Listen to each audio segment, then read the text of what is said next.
আসসালামু আলাইকুম বন্ধুরা, রাকিব এগ্রোর পক্ষ থেকে আপনাদের সকলকে অসংখ্য ধন্যবাদ। এটা বিটি করছি মরিচ ফলানোর জন্য, মরিচের বীজ ফেলাবো এই জায়গায়।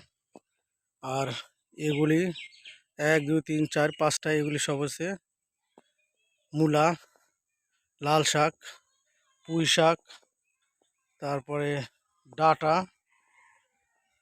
তারপরে ধনিয়া পাতা।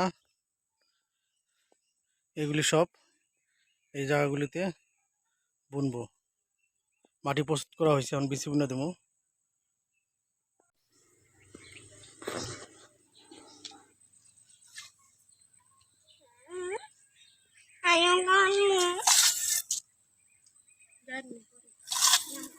পাড়ের বিচি, এই বেডে পাটের বিচি দিতেছি, সাথে ধন্যবাদ দিছি।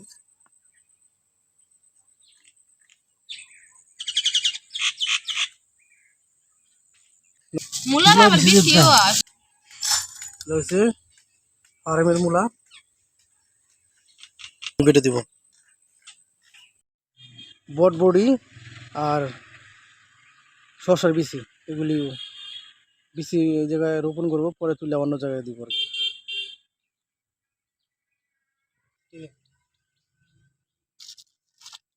এই যে মুখ, এই যে পাটের বীজ, মূলা, ডাঁটা, তারপরে ধনিয়া পাতা, তারপরে লাল শাক, সব বিচি বোনা হয়েছে যে বেশ সিস্টেম করে মরছি। আর এটা মরিচা দিয়ে ফেলাবো, ডাইকা রাখছি প্রস্তুত করে, কালকে ফেলাবো। তো কেমন হলো বন্ধুরা, কমেন্ট করে জানাবেন বীজতলাটা কেমন হয়েছে।